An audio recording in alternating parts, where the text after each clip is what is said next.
SSI beneficiaries, they just updated your monthly benefit checks for 2026. And if you're receiving supplemental security income, there are a few things you need to know right now because yes, some numbers did go up, but there are also some very important things that did not change. And honestly, that's where a lot of the confusion is coming from. In this video, I'm going to walk you through the new payment amounts, the resource limits, the overpayment rules, the marriage penalty question, and the bigger issue a lot of you keep bringing up, which is this: are you really getting more, or are you just getting a slightly bigger number on paper while everyday costs keep moving higher? We've got a lot to talk about, so let's jump right into it. First off, thanks so much for being here. I really appreciate you. If you're new to the channel, make sure you subscribe. If you've been following along for a while, thank you for being part of this community. I read through the comments, I see the questions coming in, and a lot of what I'm covering here is based on the exact issues many of you have been asking about over and over again. So if it feels like I'm answering comments in real time through this script, that's exactly what I'm doing, because there are some very common SSI questions showing up right now, and we need to clear them up. Now let's start with the obvious one first, because even though it sounds basic, this is still the number one thing people keep asking about. Yes, the maximum federal SSI payment for 2026 is now $994 a month for an eligible individual. And yes, the maximum federal SSI payment for an eligible couple is now $1,491 a month. That part is real. That part is active. That part is already baked into 2026. So if you've been wondering whether the updated amount is official, the answer is yes. But remember, and this is really important, those are maximum federal amounts. Not everybody gets the maximum. Some people get less depending on their income, living arrangement, in-kind support, or other offset rules that apply to SSI. That's one of the biggest misunderstandings with this program. A lot of people hear the headline number and assume everybody on SSI automatically gets that exact amount, and that is not how it works. The federal benefit rate sets the ceiling, not the guaranteed amount for every single person. So if your payment doesn't match the full $994, that does not automatically mean there's an error. It could simply mean SSA is counting income, support, or another adjustment against your payment. That's frustrating, I know, but that's the design of the program. So when people ask, did everybody get bumped to the full amount? The honest answer is no. The maximum went up, but your personal amount still depends on your situation. Now, right alongside that, let's talk about the change that people always want to hear about but almost never get good news on, and that is the resource limit. For 2026, the SSI resource limits remain $2,000 for an individual and $3,000 for a couple. In other words, those limits did not go up with inflation, they did not get modernized, and they did not suddenly become more realistic for the cost of living we're dealing with right now. That's a huge issue because these numbers have been a major pain point for SSI recipients for a long time. If you've been hoping that 2026 finally brought relief on the asset side of the program, unfortunately, that is not what happened. And let's be honest about what that means in real life. Living on SSI is already difficult enough, but trying to stay under outdated resource caps makes it even harder. It creates this constant pressure where people feel like they can't keep even a modest emergency cushion without worrying about eligibility. That's why I keep saying there are really two stories happening at the same time with SSI. One story is the official update where the monthly payment increased because of the 2026 cost of living adjustment. The other story is the practical reality that the rules surrounding the program still make it incredibly hard for beneficiaries to build stability. Both of those things can be true at once. Now let's hit another common question that shows up constantly, and that's the marriage penalty. People keep asking whether it's gone, whether it changed, whether lawmakers fixed it, whether SSA quietly adjusted it, and the answer right now is no, not in the way people were hoping. The couple rate is still lower than what 2 individual maximum benefits would be if you added them together. So yes, the issue people refer to as the marriage penalty is still functionally part of the SSI structure. A married couple can receive up to $1,491. But if you compare that to 2 individuals receiving $994 each, you can immediately see the gap. That's why this question keeps coming back, because people notice it, and they're right to notice it. Now, I also want to clear up something else, because there has been a lot of confusion between Social Security overpayments and SSI overpayments. This is a big one.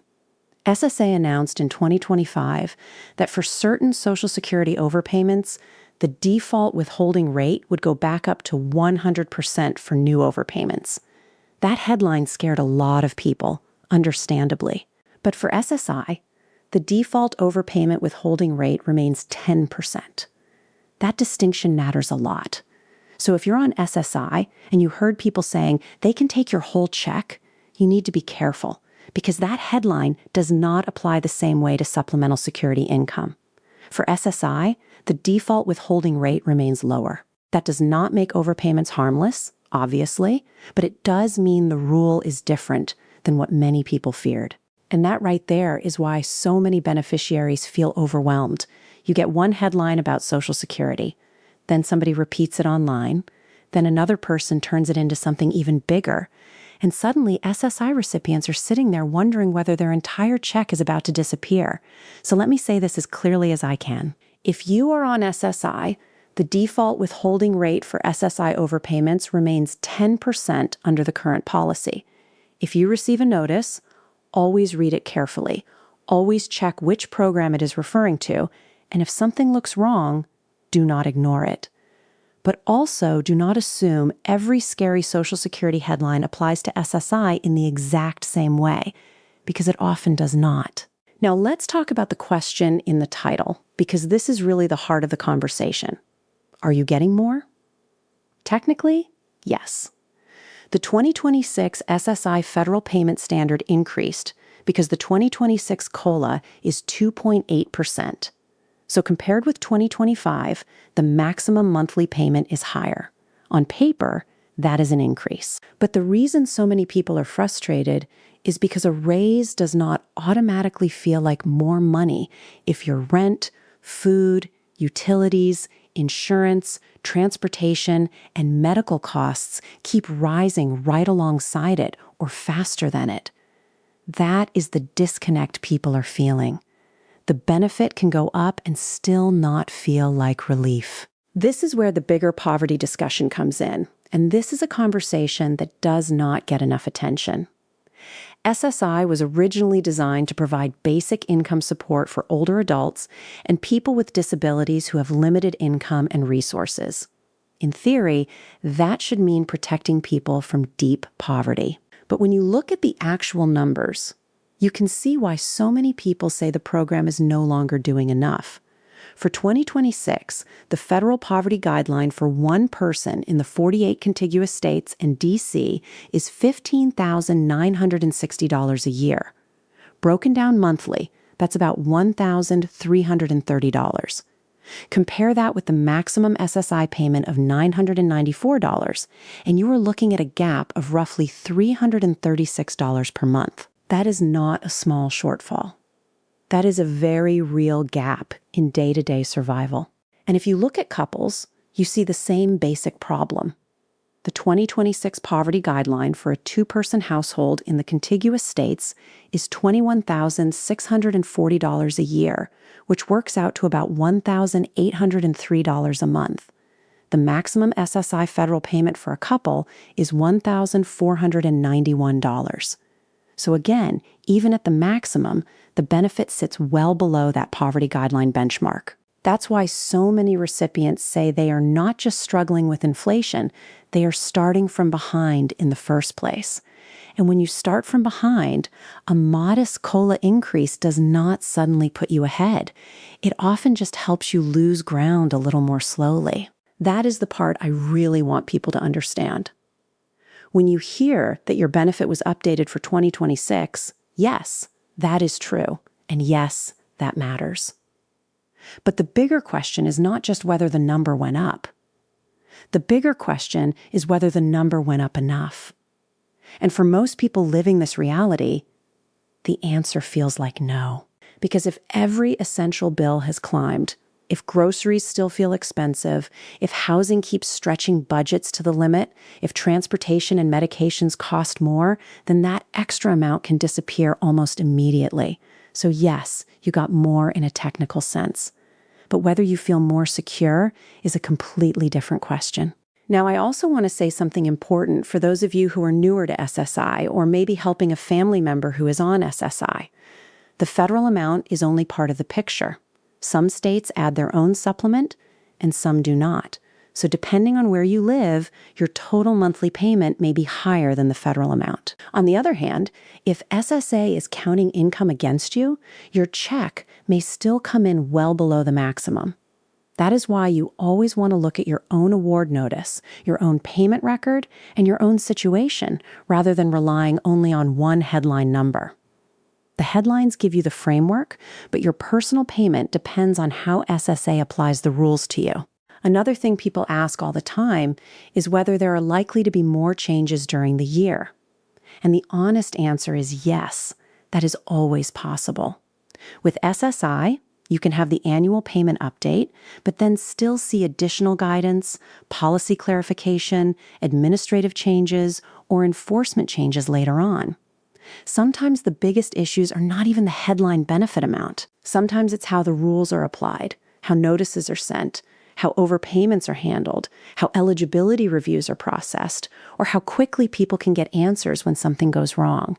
So even if the yearly amount is already set, that does not mean the broader SSI story is finished for the year. And that's why I always tell people not to assume that, because the COLA has landed, everything is settled, and nothing else matters. That's not how these programs work. There are always moving parts. There are always questions. There are always issues bubbling up that affect real beneficiaries in real time. And if you're living on SSI, even a small rule change can have a huge effect on your budget. That's why staying updated matters so much. It's not just about curiosity. It's about protecting your monthly income and understanding what SSA is doing before a problem catches you off guard. So if I had to sum this up very simply, here's what 2026 means for SSI recipients right now. The max federal check is higher. The couple amount is higher. The COLA for 2026 is 2.8%. The resource limits did not change. The marriage penalty issue is still there in practical terms. And the larger affordability problem is still very real because even the updated maximum benefit remains below the federal poverty guideline. That is the truth of where things stand. There is an increase, yes, but there is also a limit to how far that increase really goes once it hits the real world. For those of you who have been asking whether this is finally the year SSI recipients start catching up, I would be very careful with that expectation. I'm not saying progress is impossible. I'm saying the current numbers still show a program that leaves many beneficiaries with very little margin for error. One unexpected expense, one billing issue, one rent jump, one food spike, one transportation problem, and the whole month can get thrown off. That's why these updates matter so much. When you're living close to the edge, even small changes matter.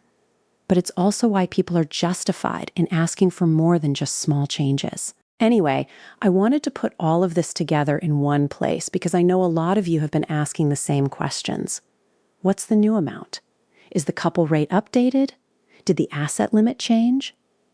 What's happening with overpayments? Are we actually getting more?